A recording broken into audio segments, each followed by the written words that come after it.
ವೀಕ್ಷಕರೇ, ಇದೊಂದು ಸೆನ್ಸೇಷನಲ್ ಸುದ್ದಿ. ರಾಜ್ಯದ ಮುಖ್ಯಮಂತ್ರಿಯವರ ಚಾರಿತ್ರ್ಯದ ಬಗ್ಗೆ ನೇರವಾಗಿ ಪ್ರಶ್ನೆ ಮಾಡಿದ್ದ ದೃಶ್ಯ ಚಾನೆಲ್ ರಿಪೋರ್ಟರ್ ಅಭಯ್ ಶೇಖರ್ ಅವರ ಪತ್ನಿ ಶಾಲಿನಿ ಇಂದು ಬೆಳಗಿನ ಜಾವ ತಿಪಟೂರಿನಲ್ಲಿ ಹತ್ಯೆಗೀಡಾಗಿದ್ದಾರೆ.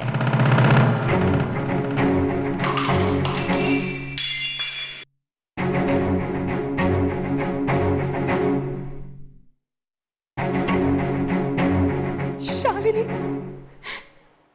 हे भगवान, पापा, अण्णा, ಬೇಗ ಬನ್ನಿ.